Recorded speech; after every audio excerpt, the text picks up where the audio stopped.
Learning with সম্রাট YouTube চ্যানেলে আপনাদের সকলকে স্বাগত। আপনারা যখন একটা নতুন ল্যাপটপ কিনে থাকবেন, তখন আপনাদের অন্যতম একটা সমস্যা হয় এই সময় পরিবর্তন নিয়ে ল্যাপটপের।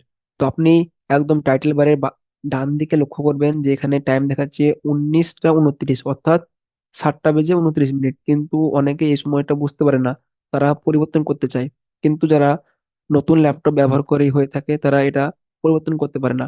তাই আমরা আজকের এই ভিডিওর মাধ্যমে দেখব কিভাবে খুব সহজে এই সময়টাকে পরিবর্তন করা যায়। তো আপনাকে একদম এই যে বাঁদিকে সার্চ বার, এই সার্চ বারে এসে এখানে সার্চ করতে হবে control panel. Control panel search করার পর আপনারা দেখতে পাচ্ছেন একদম উপরে চলে এসেছে কন্ট্রোল প্যানেল। এখানে ক্লিক করতে হবে।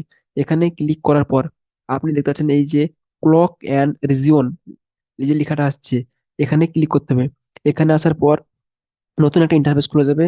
এখানে আপনি দেখতে পাচ্ছেন ডেট অ্যান্ড টাইম। এই ডেট অ্যান্ড টাইমে ক্লিক করতে হবে। ডেট অ্যান্ড টাইমে ক্লিক করার পর আবার নতুন একটা ইন্টারফেস খুলবে।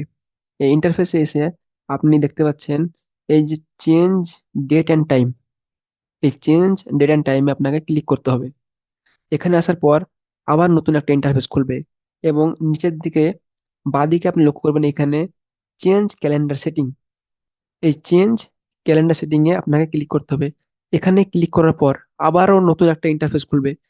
এখানে আপনি লক্ষ্য করে থাকবেন শর্ট টাইম। এই শর্ট টাইমটা নিয়ে হচ্ছে আমাদের কাজ।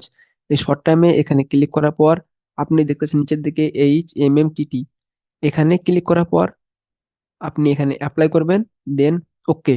তো আপনি দেখতে পাচ্ছেন যে এখানে 7টা 31 বাজছে, অর্থাৎ সময়টা পরিবর্তন হয়ে গেছে। এরকম ভাবে ল্যাপটপের সময় পরিবর্তন করা যায় খুব অনায়াসের মাধ্যমে।